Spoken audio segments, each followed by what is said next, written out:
观众朋友们，大家好，欢迎收看我们今天的侃侃啊。今天我们要说一说习近平上台以来这11年的时间里，可以说在这一周所遭受到的这种伤害是无以复加的。之前虽然我们知道拜登总统曾经称他为独裁者曾经称他说他身上没有一根民主的骨头，意思是说这个人就彻彻底底的一个反人类、反进步这是一个独裁者。那么这伤害呢，实际上也是明打明的。但是在欧盟的主席冯德莱恩以及理事会的主席那么前往中国北京访问的时候，却爆发了一件在外交史上罕见的事件。这个事情可以说是拂袖而去，当场给了习近平一个难堪。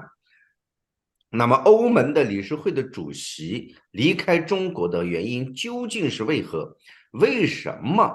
在甩袖而去的这种场景，在21世纪的今天，以欧美所居于民主以及文明的这些国家，特别是欧盟，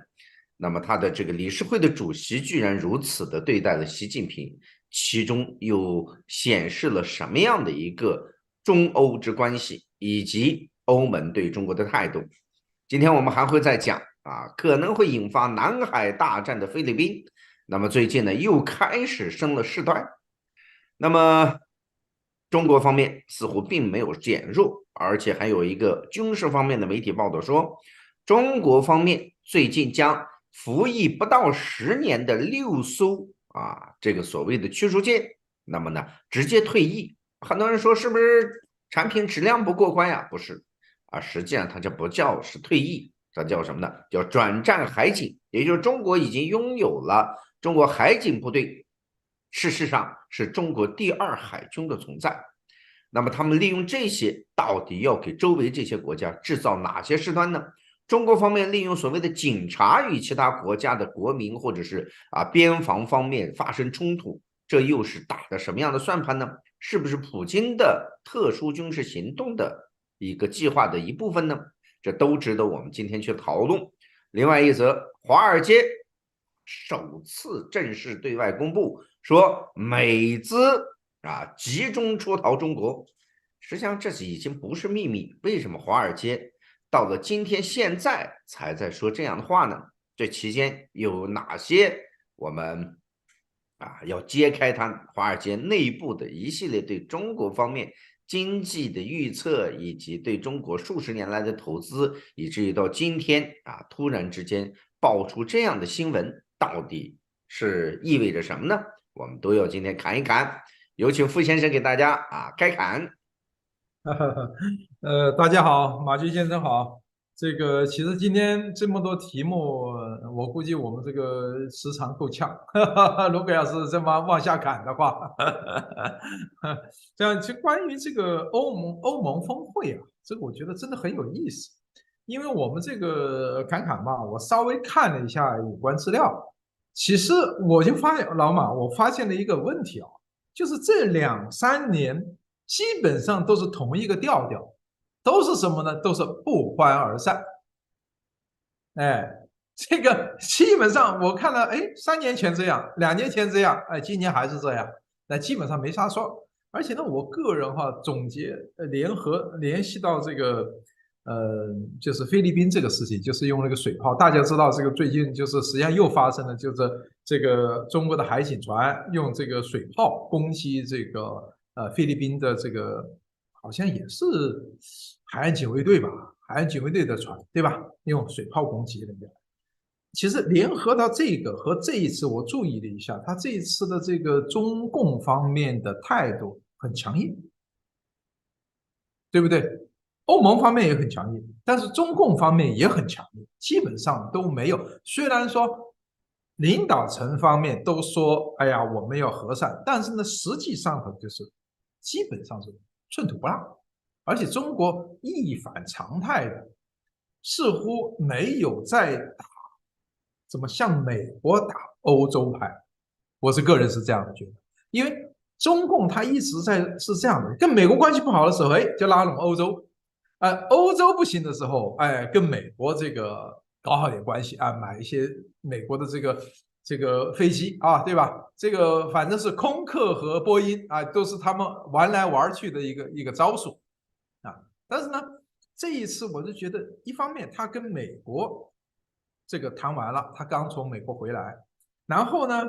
这个我们看到菲律宾，对吧？这个事情就是他其实在美国，我们就讲基本上是磕头了，没有什么这个获得东西。基本上美国要打的东西，就是说，比如建立一个对话机制啊，这个东西，控制这个毒品流入啊，毒品原料流入啊，这个基本上美国都达到了。但中国执行不执行，中共执行不执行，又是另外一个问题了。答应归答应，做不做那是另外一回事。你打了电话，人家还可以不接嘛，是不是？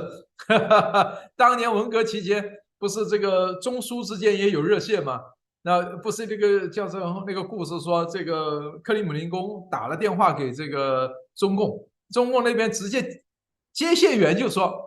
你们是这个什么苏修啊，修正主义不理你们。那我觉得这种话呢，我不大相信，好吗？我不大相信中共的这些如此敢这样的吗？他一定请示了上级，然后上级命令他这样说的。大家所以看中共的这些花边新闻和什么东西啊，就不要去讲中共的体制，它的实际的运作和我们这个外边的宣传是两码事儿。你不要听他那个东西，没有什么义愤填膺什么东西，就是领导指示，只有领导指示才会这样做。那么美国未来他肯定也是，领导要是不想接他电话，同样让底下的人去骂他，你这个美帝国主义啊，你都是你们美国人干的，是这样的一个情况。但是呢，就是在这种情况下呢，你看他对欧盟也如此的强烈，我觉得啊，这是不是反映了一个信息呢？就是是不是习近平他和他的内部其实已经对外搞好关系，是不是已经丧失了信心，或者就准备破罐子破摔？会不会这样？我觉得你我可以，觉得是，我觉得你的这个分析我是非常赞成的，而且一直以来我有一个论点，就是习近平心中很清楚会是什么样的结果。其实他在某种意义上，他比较喜欢这种结果，因为这种结果可以促使他办大事，完成所谓的伟大民族复兴。因为他认为与美国搏一搏、斗一斗，不管斗的在表面上是输还是赢，美国没有办法长期与中国搏斗，而中国可以不惜一切代价长期与美国搏斗，所以他认为最终胜出的一定是中国，也就是游击战的打法，弄持久战是习近平小时候最爱读的读物之一。他妈说的这是。我觉得他哈，就是习近平呢，我们已经说过很多回，他是有认知障碍的，他对世界是怎么样的，他没有清晰的认识，或者是没有正确的认识，就是说没有常人认识到的东西，这是他的一个要害点。第二点呢，就刚刚你讲的，他喜欢斗，而且第三点，我觉得哈，可能更重要的是，斗是他擅长的，也就是说呢，实际上去跟人家，我们叫拆烂屋，可能是他比较擅长的，而建设是他的短项。他其实他根本不知道这个世界是怎么运行的，他怎么可能去建设？而同时，这个人呢，又是一种那种非常的小心眼，对吧？又不允许底下的人或者他的同事比他厉害。你像李克强，大概显得比他厉害，这已经就68岁就没了，对吧？这我们讲中国一个正国级干部可以心脏病发作死掉，我觉得他手下的那帮搞医疗的人都得进监狱了吧？这个是一个绝大的这个医疗事故了，对不对？就这样一个，他看不上他，就让他各种各样的心脏病。那你说他周围的那些人会是什么样的一些人？你可以想而知的。这个就是武大郎开店啊，即使是你比他高，你也得装的比他。当然了，话说回来了，这一类人就是能够如此之装的人，以后反手一刀，对习近平的伤害也是非常之大的。我可以这样肯定我可以这样肯定对他们来说，绝对他们是未来能够让习近平吃大亏的，或者是甚至掉脑袋的人，一定是他那一帮子狗仔们、狗腿子们啊！这个当然了，我估计蔡奇听到，估计可能要骂娘了，要骂我们两个。那如果能听到我们侃侃的话，哈哈哈，气死他们才好呢。给他上点眼药，哈哈哈。嗯，但是呢，就是说，所以呢，从这个角度来说，从欧盟这次去谈峰会它实际上是一个例会啊，它是应该是在中国和欧洲轮流举行，但是实际上这一次它表现的就特别的这个让人印象深刻的是中国的强硬态度，同时呢，这次就是刚刚你这个题目上讲这个米歇尔啊，这个提前离开中国，据说是说，据法广说是这个因为在中国这个没法找到可信的通道，不被窃听的通道啊，这个理解，我觉得这个我看了一下那个中国外交部的这回答，这有个记者就问是不是这么回事，然后呢，这个外交部的回答很有意思，说窃听这事儿只有美国干，我们知道美国在窃听他的盟友，那意思说我们没窃听，那我们是不是我们窃听，我不知道，我是啊，他是否定，但是呢，他转身就是指着，哎，其实是美国人在窃听，我们没有窃听。哎，这个事情我觉得这个事实怎么出来？照理来说好，你比如欧盟，它有驻中国的办事处，它是外交人员，外交它基本上是有那种直接的卫星或者是保密渠道保密线路，对吧？它应该可以用卫星直接联系的。但是为什么他这一次居然找不到一个保密的这个东西？我觉得这个蛮让人深省，蛮有意思的。老板，你要不然跟我讲一讲，他这个技术上和这次传出这个消息来有什么背后的东西？我觉得你聊聊吧，你侃侃吧。我觉得这一次欧盟理事会的主席啊，突然之间提前2天离开了北京，而前往了欧盟。在过了数天之后，解释说没有安全的线路可以和欧盟理事国的各个成员国进行沟通。那么这个理由猛地一听呢，我们先说它表面的文字的理由哦，这就是对什么呢？对中国方面的不信任。也就是说呢，中国大陆现在通过各式各样的技术手段，已经将各个国家在中国对自己国家传输信号信息的方面呢，已经可以说呢，美国也好，欧盟也好，已经认为中国完全掌握了他们的通信技术。这不得不说，中国的监听技术的发展真的是飞跃式的，而主要做这个工作的呢，一个是总参啊，还有当然是属于总参的华为公司啊。我说华为公司属于总参，可能有些人不愿意啊，其实这个是公开的秘密啊，这是公开的秘密。那么华为公司以及中国的中兴公司，在所有的这方面可以说呢是做了大量的工作，包括基础设施。以及对海底光缆的窃听，包括你的卫星之间直接联系的这种通讯呢，中国现在都拥有了这种监视的技术。所以呢，这是欧盟理事会的主席离开北京的官方原因。那么除此之外呢，我认为呢，还有另外一个原因，这呀当然不是我一个人认为呢，也有欧洲的媒体认为，事实上是在北京的这一次商谈过程当中，欧盟内部出现了极度的分裂，关于和中国之间在这个电动车的倾销问题上，以及和中国方面在乌克兰的问题上，双方之间呢，本来内部呢出现了问题，本来欧盟是一个口径，那么就要对中国在这些问题上呢要采取统一措施，但是中国呢可能使了什么劲儿特别是对匈牙利做了很大的影响。那么在这个倾销汽车方面，以及我们所看到的俄罗斯入侵乌克兰的问题上，又发生了新的分裂。那么这是理事会的主席返回欧洲的其中另外一个原因。当然，为什么要沟通什么事情？我认为的就是沟通这些事情啊，这是主要原因。当然，他认为中国的不安全也是其中一个重要信息。总之一句话，欧盟对中国的态度不是铁板一块，现在呢已经内部出现了分裂，而这个主要的分裂啊，就是以匈牙利为代表的对华分裂派啊，这是其中一个重要原因。同时呢，欧洲方面也有了一些新的一些认知啊，在国际事务当中，实际上欧洲成立欧盟的目的就是为了让这个世界多极化，而不是仅仅只有当时的美苏两个争霸。他们认为欧洲自己也应该成为一极，多极化的世界对于很多国家来讲会生活得更舒服一些，这个世界的和平和安全会得到更大的提升和保障。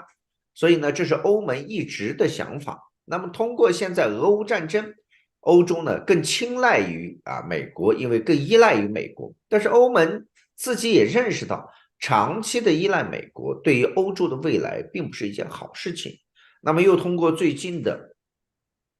巴勒斯坦问题，又看到了欧洲内部的新的分裂的趋势。大家认为，如果欧洲不能够作为一极的话，那么只有美国作为一极的话，那么他们认为呢，事实上这是对欧洲的整体安全利益不负责任的一种态度。所以，欧洲的各个分裂的势力，那么这种特别多极化思想，一定会呢，在针对中国和美国共同联盟针对中国的问题上，欧洲会不断的降低调子。那么，尽管双方之间不信任，知道对方是贼，但是欧盟有可能会利用中国的力量来与美国在讨价还价方面，在其他问题方面获得更多的一个谈话的这个资本，或者是利用点抓手，他会尽量多抓一些。这都是欧盟这一次的主席冯德莱恩以及理事会的主席，那么在北京期间一些讲话以及欧洲方面所渗透出来的一些信息，给我们的整体感觉，这是呢我看到的。当然，这对于习近平这样如此爱面子的人来讲，欧盟的理事会的主席拂袖而去，这可以说是对习近平伤害最重的一件事情。这么些年来，很少看到类似的能够把习近平能够伤害得到的点，这是我们看到的第一次有这么直截了当的对习近平的伤害和打击。这我想北京方面会很难堪。当然，北京方面的外交部的发言人呢也回应了这个消息在回应的时候他说呢，说监听欧盟的不应该是中国，他指的是让美国早就监听你们，你们自己都知道现在却说中国监听，他也没有正面回答说中国没监听你是欧洲的什么什么什么，比如说栽赃什么陷害等等，他也没讲这些话。这整体上给人的感觉就是什么呢？就是北京对这些事情也是心中也是清楚的，也是明了的，也知道自己在干什么，也知道对方都知道，所以互信机制中欧之间差距非常之大。所以我认为呢，今天的这个时代是一个分裂的时代，是一个你过你我过我的时代，是一个后全球化的这个终止时代这是我对这个时代的一个认识。而且这个时代，我个人是这样，就因为最近的这个巴以冲突和这个美国的态度，全世界的这个纷纷扰扰的这样事情，而且呢，你看现在似乎是这个很多地方都蠢蠢欲动。那你看这个委内瑞拉稍微好一点因为你看你看哈，因为俄乌战争能源问题。美国呢可以说解除了对委内瑞拉的制裁，那也就是说承认那个马杜罗的这个统治。哎，你看马杜罗就马上来那个是圭亚那吧，对吧？马上就是说这个你这块土地大部分2/3土地是我的，要把人家搞成从一个沿海国搞成一个掠入国啊。哎，当时我就觉得这挺有意思的就是说这个大部分跟这个俄国关系好的这样的，你看这个时候都跳出来，都借着这个时候跳出来。我觉得，你说是不是这个南海这个问题，就包括这个以后南北朝鲜问题，我觉得最近一段时间可能都得爆出来。那我的想法呢，可能就这个时候可能真的，如果这种趋势下去的话，哈，我觉得可能整个的这个世界哈，真的会有一个大变局了吧？但是我觉得这个变局一定是不会是向着习近平希望的方向走，这是我的一个看法。我不知道老马是怎么觉得这？我觉得当然不会按照习近平的方向走，但是这个世界多极化是可能的啊。但是这种多极呢，就会大家必须得明白一点啊，多极呢就会出现流氓政权依旧做大，哈哈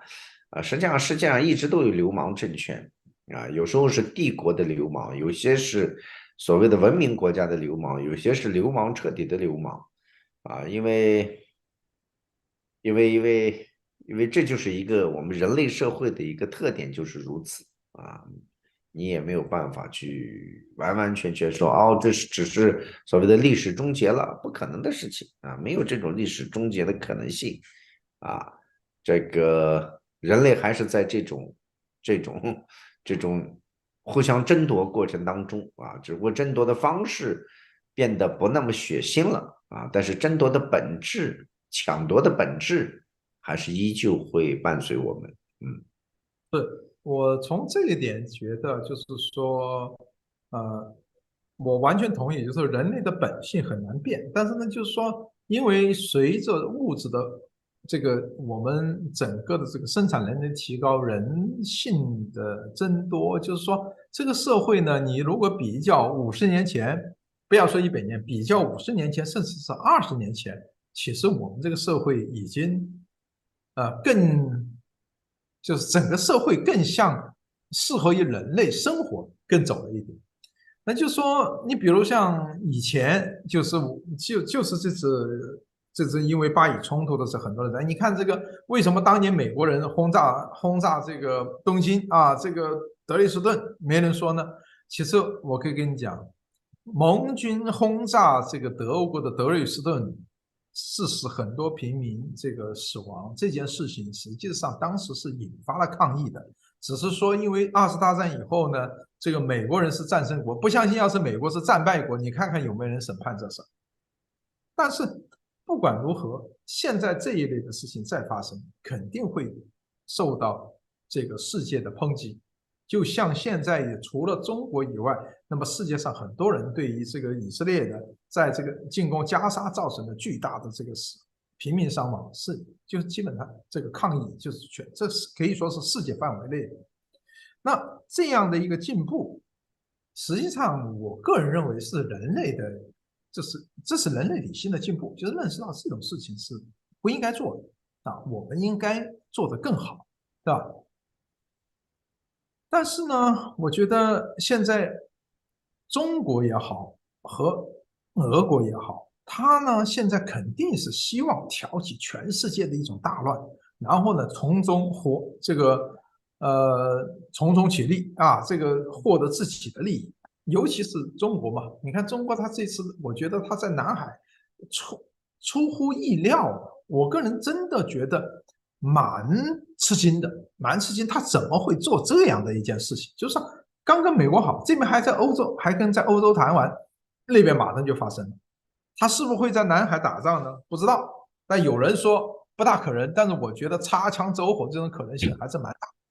南海打一仗当然是美国最愿意的了，因为可以解决中国的南海欺骗的岛礁问题，也可以畅通无阻，这是美国最容易打的一场仗。但是就是说，习近平某种意义上的对菲律宾的强硬，在我个人看来有3个层次。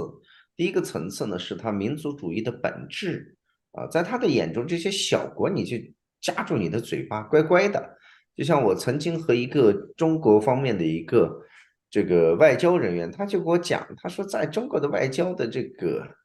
眼里，这些小国啊，你就乖乖听话啊，赏你口吃的啊，给你点这个空间啊，你就感恩戴德就行了，别这么吵来吵去的啊，怎么唱怎么，他们就是这种看法。所以中国的外交实际上也是社会达尔文主义的一个具体表现啊，外交本来就是内政的一种延续。所以呢，他这种态度是其一。那么其二呢，实际上就是习近平对于海洋的理解啊，就是非得和美国争一争不可啊，不争都不行。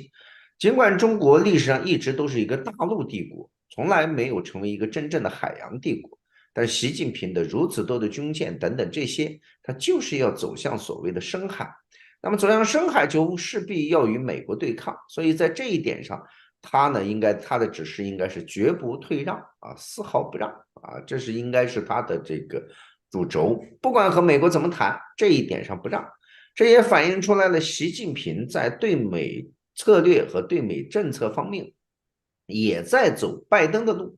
该谈的谈啊，该合作的合作，该对抗的对抗啊，这是习近平也在采取拜登的对华政策的这样的一个策略啊，就是以你之矛啊攻你之盾的方式来再继续推行着自己的过去的政策。那么第三个层面呢，就是另外一个啊，就是事实上。他对于攻击菲律宾等等这些地方，也是在试探美日菲的最新的一系列的这种协议是否真的有效，是真老虎还是假老虎，这都是可以通过这些事情可以做试探的。在美国陷入到了几个不同区域的这种动荡的情况之下，那么中国在试探美国能不能在这些问题上还能保持那么大的和中国的斗志，美国还有没有足够的资源来和中国在南海拼一拼。那么这种战略方面的试探呢，这是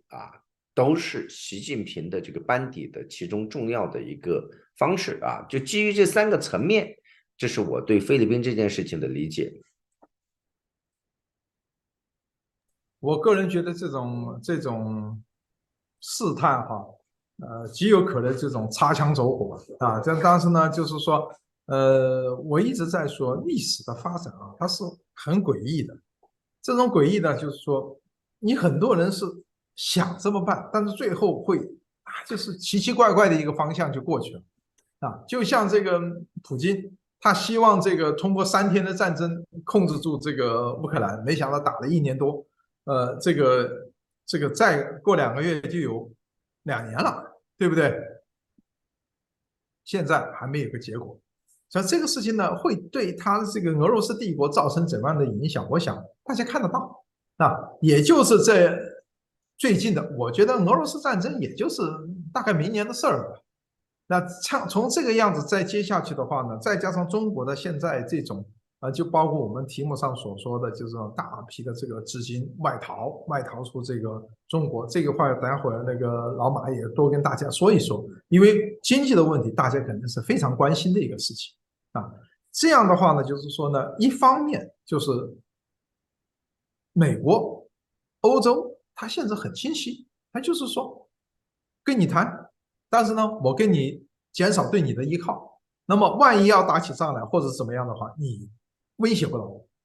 那中国从这一次，我觉得可以很明显的看到，就刚刚老马已经说的很好，他也是采取这个美国的这种政策，就是说谈归谈，做归做，我按我的方向去做。那么大家不要为这个最近中国的这个经济，这个中共推出来的对于这个民营企业的鼓励，我想，但是实际上我估计，其实大部分人都不太卖这个账。从现在的经济和整个这个股票市场和经济的发展，大家都看得出来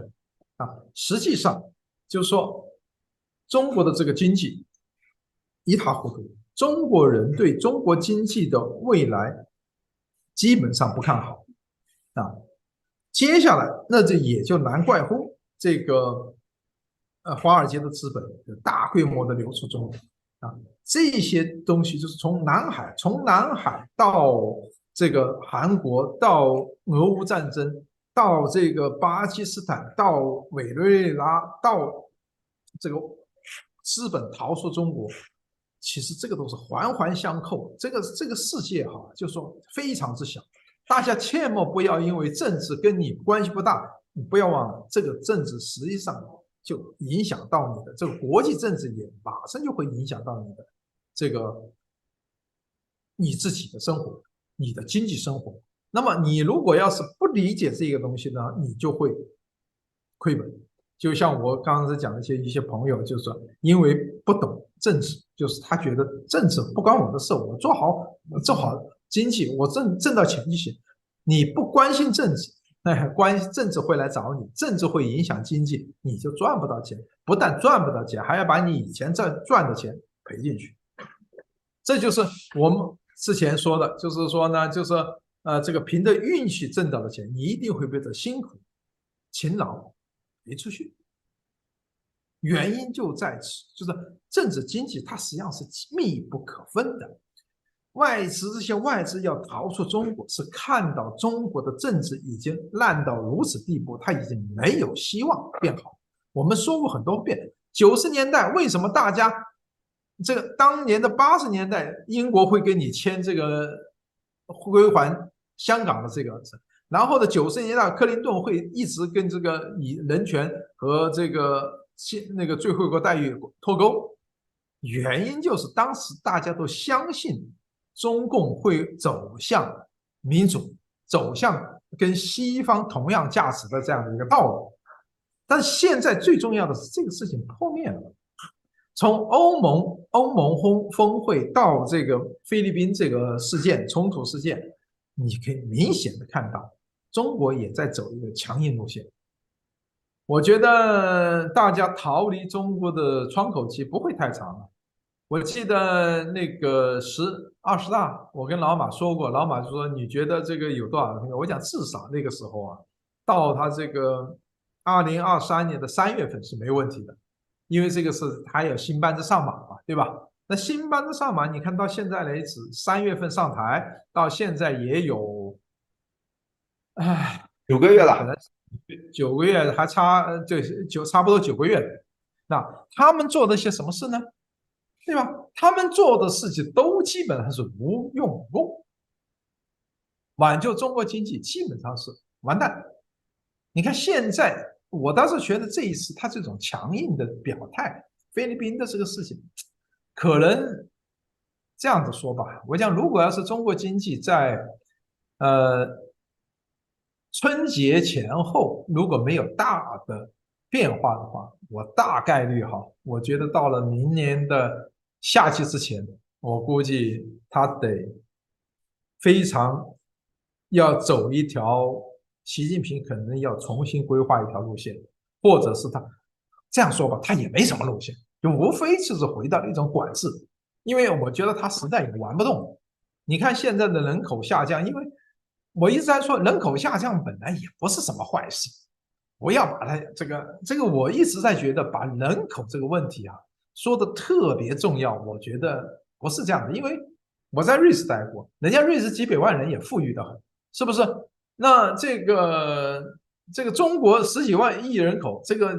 据说是因为人多就穷，但是人家没日本，但是人口密度如此之大的国家也很富啊，是不是？你看人口多少，你不能看总体人口，你还要看总体面积啊，是不是？那这样的话，就是说，其实人口少一点有少的办法，多一点有多的办法，但是人他不是因为就是外在，人之所以成为人，是因为他的脑子、他的理性，对吧？一个国家的富裕，也不是因为人口多，也不是因为人口少，而是你这个人这个国家人口本身是否健康。这个健康就有思想健康和肉体健康两个方面啊。这个健康就是说你的脑子是不是够用啊？是不是说这个发疯不发疯的事，就是你的整个的教育让你的这个民智是不是开化到了一定的程度啊？这它才能创造价值。因为所谓的价值，就是我们利用自然界做出来一些东西，如果要是没有人的智力的话，它一直存在那里是没有任何价值。就像铜矿、铁矿，没有人的这个智力，老师的，它没有任何价值，对不对？大家要清楚到这一点。所以现在目前中国，我个人认为就纵观这些所有的这些信息产生，我其实这样说吧，我觉得半年之内，中国的经济可能真的还会比现在更要剧烈的一个变化。我觉得这个半年的窗口期应该是有的啊。至于说半年以后会是怎么样，我觉得恐怕可能会急速掉落。就像我在推特上也看到有几个朋友就在写，就是说他们在上海怎么这个房子卖不出去，挂了多少回就卖不出去啊。然后呢，就是甚至有一个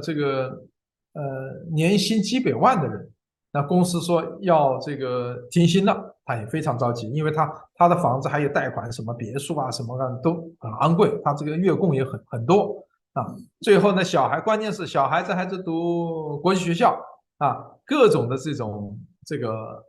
负担，他没有那几百万，他就年薪哦，那他是熬不下去啊。所以呢，富人有富人的玩法，穷人有穷人的玩法。我记得，好像我们也说过，就是我在瑞士的时候跟我同学聊天，我们就当这个大公司的这个 CEO 啊，赚几千万欧元一个，或者是美元一年，干嘛用？那我们有一个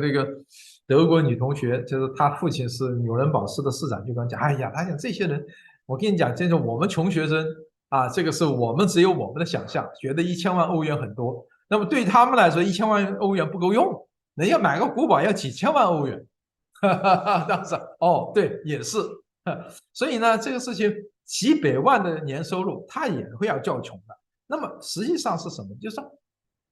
当你这个政策，官方的政策，让所有之前的系统打乱的话，那它就出问题。这才是真正现在中国经济出问题的原因。为什么大家觉得这个相当的，就包括土地财政，我们跟老马已经谈过这个事情，对吧？这个房子是干嘛的？本质确实是住的，它是住的，它不是炒的，对不对？但是中共它以这个土地财政为它的输血造血功能，你习近平一弄这个，等于是把中共的造血功能给搞没了。那它就会引起巨大的混乱。这个混乱，现在习近平的班底，他希望通过跟美国、跟欧洲搞好关系，恢复到至少之前的状态。但是达到吗？我们从这次的中欧峰会和菲律宾的这个冲突，你就看到没戏，彻底没戏。好，这种彻底没戏了，然后外资又大量的逃，这个待会老马你可以再跟大家详细说一下。啊，这种逃法显示什么呢？显示说你中共再怎么弄，经济就这么回事。你不要想到什么他刚刚讲南巡啊，这个邓小平南巡一下经济就好起来了。习近平他也觉得他是一个模仿者哈，要去一下上海，然后呢这个吹鼓手们一吹啊，又重新蓬勃起来。哎呀，我说中共这些人啊，他压根就不懂一丁点经济，都不会这样做事。邓小平南巡讲话之所以刺激了中国，是因为那个时候的他真的是放松了，相对说以前的那种把大家捆得紧紧的，是让大家自由去发挥了。那你习近平现在干的是呢？你捆绑在大家身上的一根绳索，减少了一根吗？没有啊。非但没有，他还加了好多道绳索，比如像这个安全法，对吧？这个外国情报法什么东西，你这个东西是明显的跟外国企业过意不去的事情。你法都立了啊，你人都作为一个终身皇帝了，你还有什么说的呢？对吧？大家就对他没有信心，没有信心的经济是做不成的。现代经济本质上是一个信心的经济，就像大家做生意都要货币，对吧？货币是整个经济的一个血液，它是来流通的。那货币是什么东西呢？你拿着一张纸，我记得那个中国那个央视不是还有义正填膺的说，你看一个美金、一个美元、一张这个钞票还是10美元每张，这个印刷成本才0.几美分啊。这个然后他在世界上报出来要当一个美金或什么，这个是对他的盘剥。我赔，你人民币为什么全世界不能流行？记住，货币实际上就是一个信心，大家相信它能够买到对等的东西，人家就会用这个货币。如果说你这个货币大家都认为它不值钱，它就不值钱，本身它是没有什么价值。说实在的，拿它去擦屁股都嫌硬，对吧？那会伤人的。讲实在的，那么为什么会到这样的一个情况呢？就是说你中共没有信心了，大家对你的整个都看不到未来了，看不到未来的话，大家会投资吗？不会的。任何投资者都要看到未来能够挣到比现在多的钱，他才会去投资。当他认为未来会比现在还差的时候，他会投资吗？我记得我们上次我们谈了穆迪，对吧？莫迪，那个莫迪的穆迪的这个对中国经济的这个估算，他是说2025年比2024年还要增速还要慢，2026年要比2025年还要增速慢，多少数字我不记得，大家就去查。啊，这就是明显不看好中国经济嘛。而且我们那场节目上我讲，我觉得穆迪已经高看中国很多了，因为它都是根据很多的公开资料去做的。那么公开资料是已经中国很多讲的，这个我只要是中国人都知道是怎么弄法。当然了，傻子不管啊。那基本上你对这个人文经济稍微懂一点的，你都知道他们是这种数字是不可靠的啊，不用去太多说。那么这种事情下去，接下来的问题是什么呢？就是说，大家真的要记住哈，这半年可能是相对还算稳定，你还可以正常的进行经济交流的一个事情啊。未来会怎么样，谁都不知道。那么不要说大家，我没有提醒大家，其实这些事情真的是大家要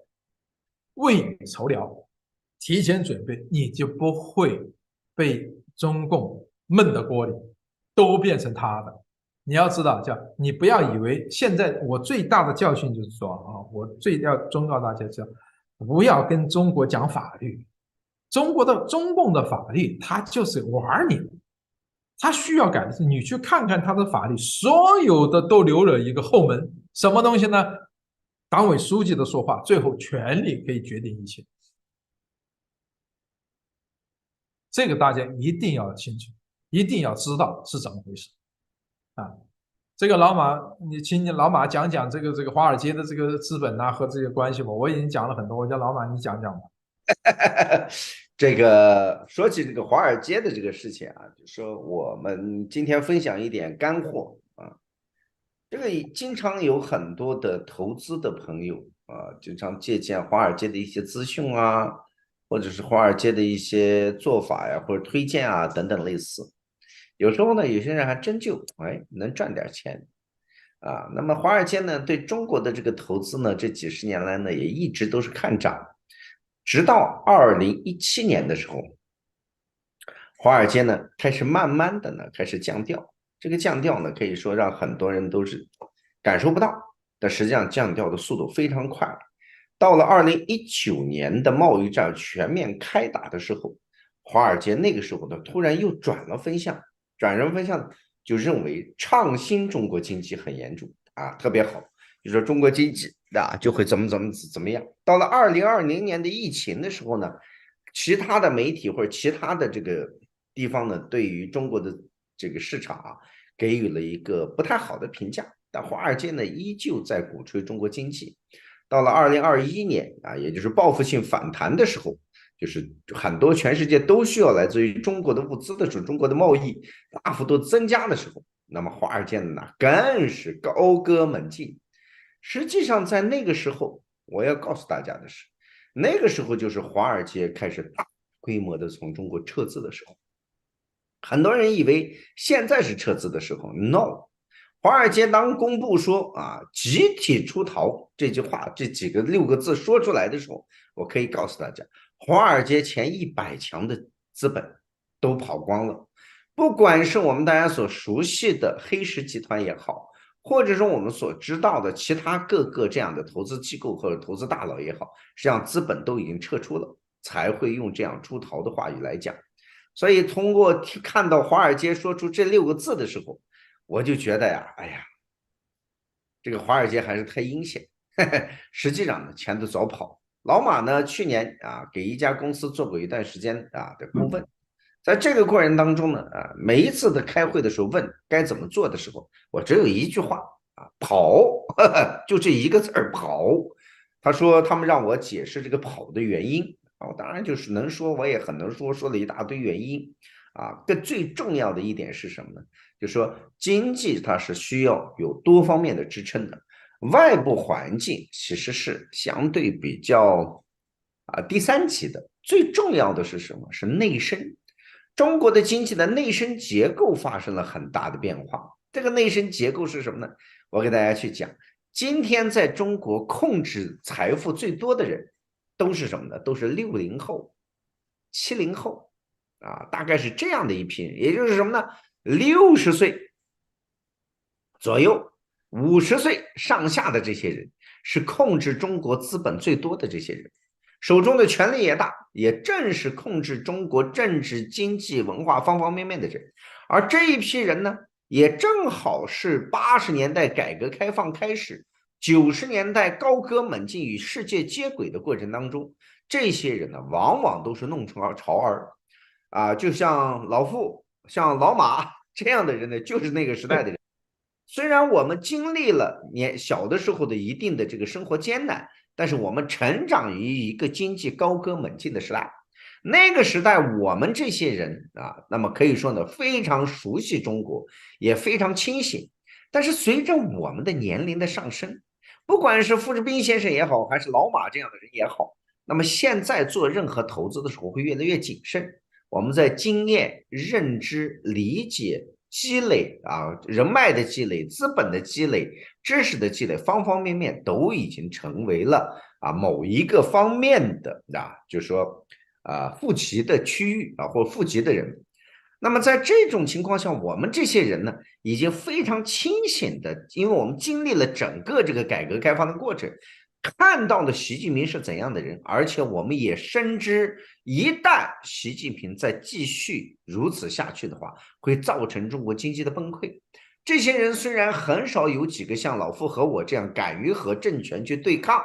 但是绝大多数人有一样东西很能耐，那就是如何在这个过程当中让自己安全的度过和活下去，如何将自己的孩子和未来来逃离中国。所以今天的这个中国经济的核心点就在于，最掌握资源、最有积累、最聪明、最有能力的一批人躺平了。不是年轻人躺平，年轻人躺平没用，没用。最重要的是这一批人不再做投资，不再去做任何的这种对未来抱有希望，只是守住、降低、低头、委曲求全活下去就可以。因为这一批人厉害点就在于他们了解过去的文化大革命的时代的中国，了解80年代，了解集权，他们也相对的认识世界的一部分，心中很清楚，他们是真正横跨中西各个地方的这样的，或者是各个层面的这样的一批人。这批人不动弹了，中国的经济也都开始慢慢的萎缩了。当然，在此之前，我们看到像王健林马云等等这一批人都挨了习近平时代的新时代的铁拳之后，也都呢在销声匿迹当中。最近很有可能我们会看到，像中国的这些互联网的大企业又开始出现倒闭潮，比如说像京东比如说像一系列的像中国的一些网络科技公司，有可能会出现大规模的裁员，甚至收缩业务，然后甚至是破产垮台的可能性都非常大。包括像中国的格力电器包括中国的其他的一系列的这些大企业都有可能会出现。而在这样的一个背景下，中国的人口又在萎缩，而中国的住宅建设所套取的资本和人民众的负债率是2000年那个时期的数十倍，人们的收入没有增加多少，但是负债却增加了几十倍，原因都是傅先生刚才讲的，中国的社会经济和中国政府的运行全部都依靠的是土地和房地产，而这现在已经到了停止的时刻。所以在这种状况之下，你投中国的经济什么？每一个人都负债那么多，地方政府也在负债，只有中央政府没在负债。在这样的一个情况之下，你又怎么可能去期望于中国市场有高歌猛进或者持续过去的辉煌的可能性呢？没有，它会快速的萎缩，不断的萎缩。前两天穆迪那个所谓的增长会不断的收缩，这个话是说的，我给大家就一句话说白了中国的经济会快速的萎缩，萎缩呢伴随着几种力量。一个呢是进出口会萎缩，第二点是什么呢？第二点更重要的一点，那就是中国的人民币的币值会因为汇兑的利差的问题，而促使中国在全球的 GDP 的比例当中，以美元计的比例当中会逐步的萎缩或者收缩。而这种收缩，中国的目前的内需是拉动不了，也是填充不了的。所以未来相当长的一段时间里，我们会看到中国经济会拉美化。当然，有人说拉美化都是说的太好听了，但是我认为还是有可能拉美化的啊，因为如果说是中国的经济纳米比亚化，那就完了啊。但是如果说是拉美化，还是有可能的。原因其实还有一点，那就是什么呢？是中国是安理会常任理事国，中国毕竟是在政治上有核国家，所以它可以在其他方面来用这些力量去填补中国这个出现或者是彻底的崩溃的可能性。所以呢，在这样的一个评估之下，中国经济在未来的走势就会越来越弱，越来越没有存在感这将是一个必然。除非习近平来一场什么呢？来一场与美国的殊死搏斗，或者是呢，你敢不敢打，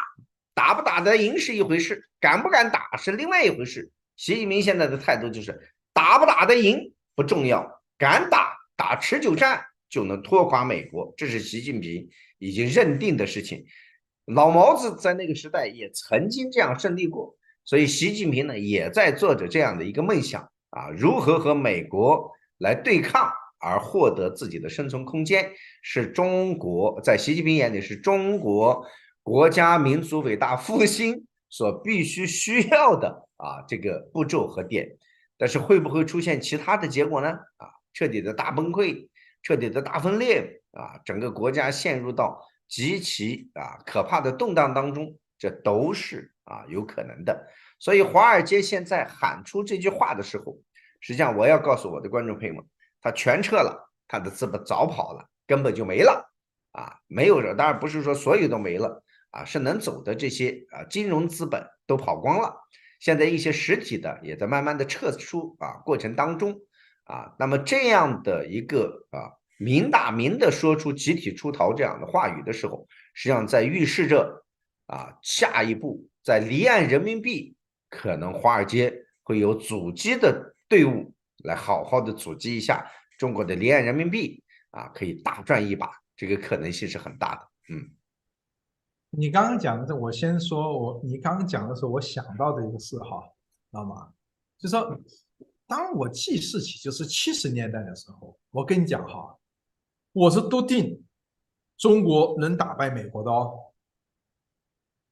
我跟你讲，我那个时候真的因为听过这么多的那个宣传因为你每天都是看的。我跟你讲那个时候我们我家在一个工厂，那个工厂有2部那个电影拷币，就是那个电影胶片。你知道这2个什么吗？地道战和地雷战。没事就看那2部电影，然后再加上你那个时候只有广播嘛，对吧？那个时候咱们还小，没有短波收音机，也听不到，对吧？然后呢，就只能听到这个。虽然我们家里应该可以收到短波，那个时候小嘛，也不会去收那个。我跟你讲，实实在在，我也跟我们的听众告诉你我真实的想法。我大概10岁之前，11岁、12岁那个时候，是真的认为中国很厉害、很牛逼的。我是真的相信中国是可以解救全世界人民于水深火热之中的，真的。你就可想而知，从我的经历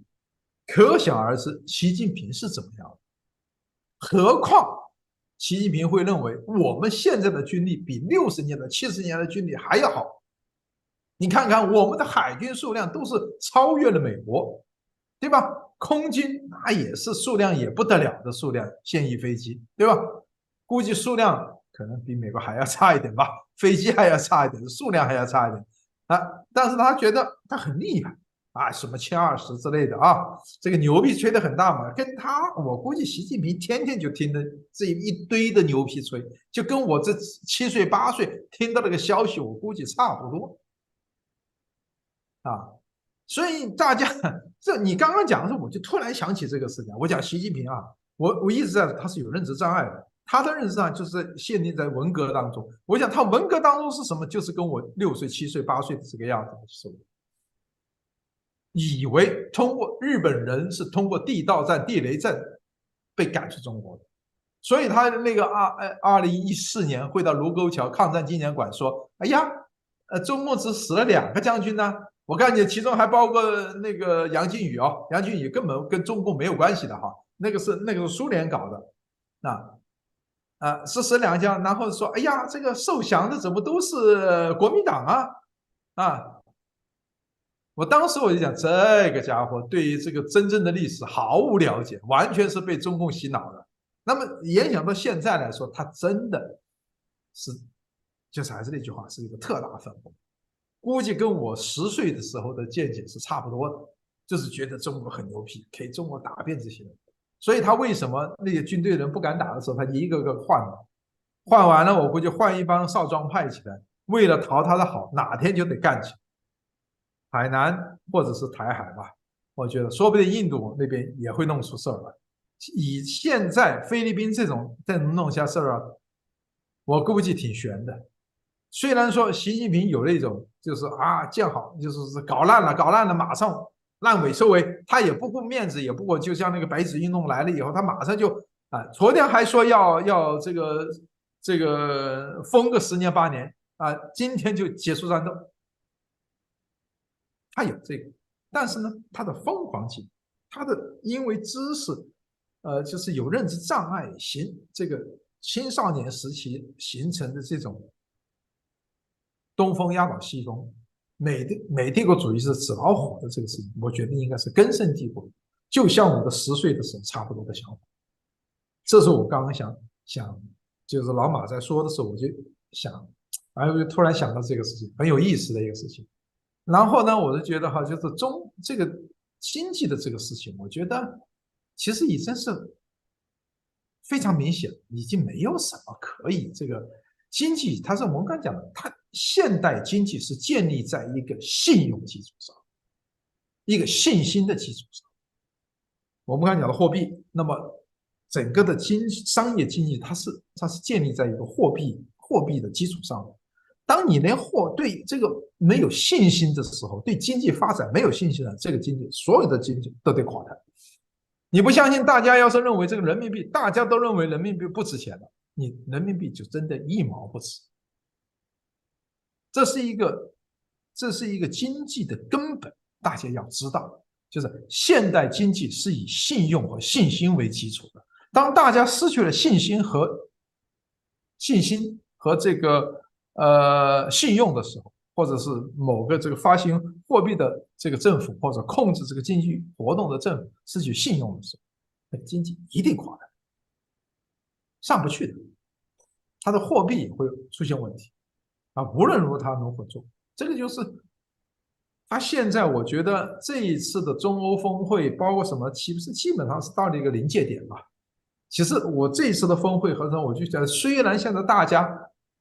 都还在说我们要合作，我们要对话，但是我觉得双方现在已经很清晰了，知道其实是没有什么退路。就是换句话说，欧洲、美国即使是不想跟中国最后断钩，我觉得事实上还是会断钩。总有一天，就像总有一天日本人憋不住了，被制裁的很疼了，他就会袭击珍珠港，是一样的道理。历史就是这样。今天还有一个刚刚发你说，生的一个重磅消息，那就是菲律宾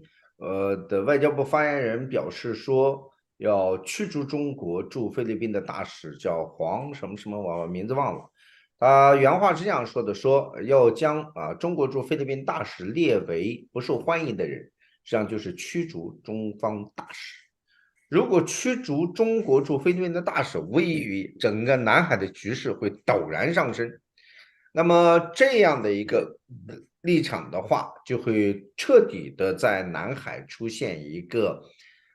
排中或者排美的一个对决。所以这件事情的后续，我们看到发展的这个危机的可能性还在大幅度的提高。与此同时呢，菲律宾的参谋总长也表示说，他亲眼目睹了中国是如何七航霸是欺凌这个菲律宾的船只、民用船只以及菲律宾的巡逻艇等等。那么呢，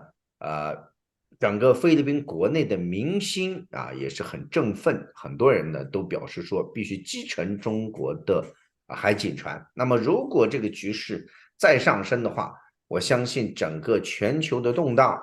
会出现更大的危机。那么如果这个危机出现，我也想在这里告诉我们的观众朋友，南海一旦出现危机，世界的通货膨胀又会重新回到我们的身边。美联储有可能不减息，还有可能会加息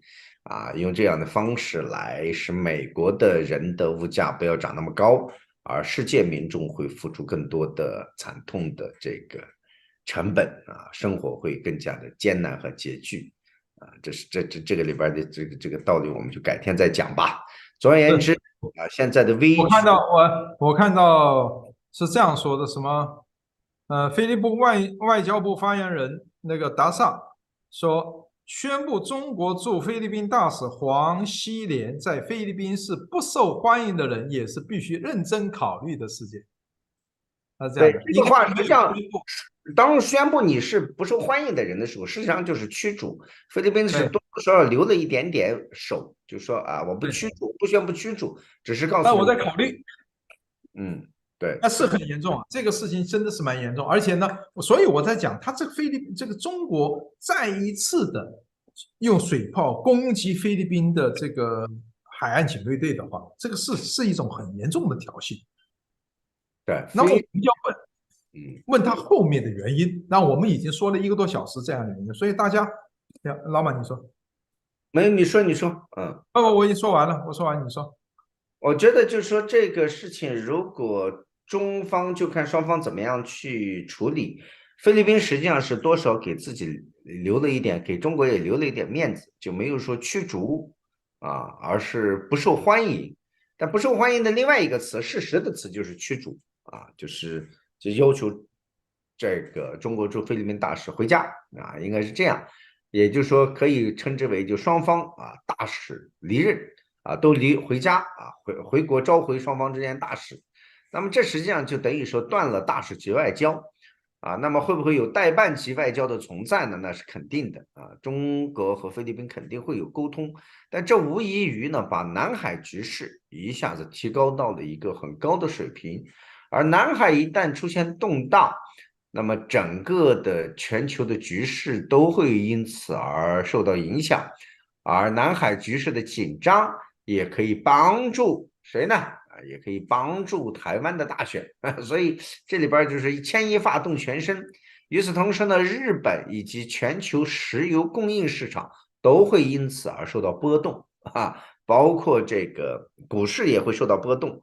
所以我们大家要仔细的去听我们的侃侃，因为这是一个极其动荡的时代正在使我们身边发生，也正在上演。我觉得我们这辈子遇到了一个世界大分裂和大改变的时期。傅先生，您觉得呢？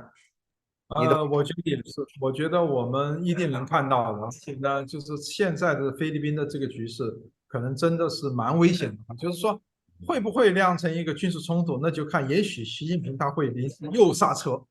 就是临到悬崖前刹个车。那就是说，实际上现在是你习近平跪不跪下了。所以讲实在的，如果他不跪下，这件事就一定要打起来。但不要忘了，习近平有的时候是跪下的，就像这个他知道这个严重性，就像那个白纸运动的时候，他就跪下了，对不对？哎，那你这个洛杉矶就是旧金山这个会，人家也去，那我们讲就是带着磕头，对吧？那个什么供应链博览会，人家也就磕头。但是当他磕不下去的时候，碰到了这个实在过不去的坎的时候，记住一条，对于专制者来说，内战不行，一定是外战，而外战一起，我可以告诉大家，你们所有的财富都会化成泡影。甭管你有多少钱。我刚刚想讲的这个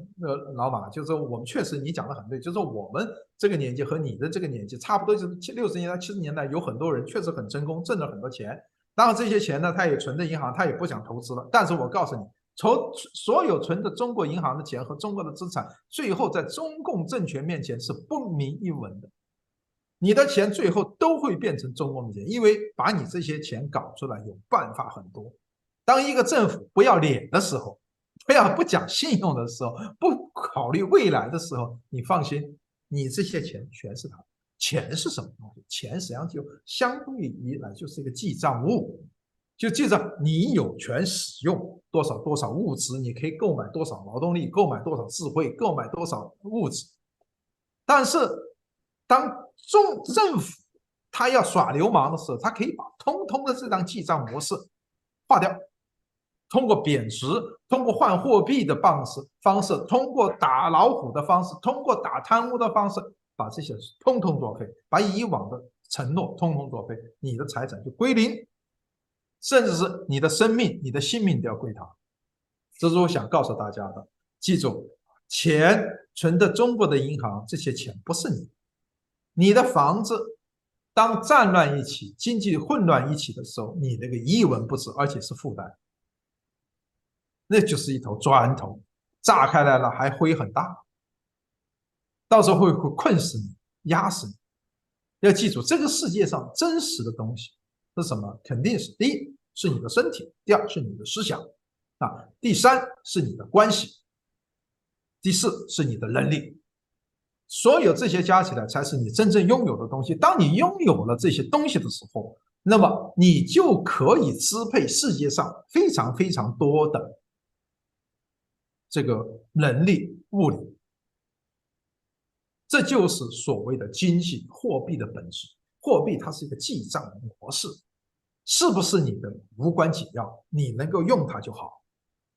记得我这次老傅已经活了快60岁了，我告诉你，我学了很多的政治经济，学了一轮啊。我们这个朋友圈里啊，这个细时聊天里头，还有一个说我文科生之类的，说什么的，我就不说了啊。这些东西实际上经济的本质是这样，你如果认为你有那么多钱，你就可以躺平，你说错了。你在中国永远躺不平。你现在能躺平，钱还是你的，你还能支配这钱，是因为中共他手上还没有烂到底。他烂到底，当政府实在没钱的时候，你这些钱都不是，他会找个理由把你抓起来，或者把你的货币充公。这我也可以告诉大家，你的房子1分钱不值。因为当一个城市缺粮缺水的时候，没有电力的时候，你那个没有谁能够住的这个城市里头，你每个人都想逃出这个城市，知道了吗？这就是根本，这是一个经济，这是一个对政治如何影响你的生活，这是我刚刚那一段话跟大家讲的非常清楚。你不听我们的侃侃，你会吃亏，吃亏那就顾不上我们。这我们也管不了了啊，我们只能说到，哈哈哈，听不听是你的事儿，对吧，我们老马？俩说了，有时候都没用。我今天早上还发了个推，我说这是不是一个启蒙的时代，这也是不甚至不是一个打捞的时代，这是一个怎么讲呢？就是说偶尔能是个运气活的时代。我还要在这儿宣布个事儿啊，这个周三呢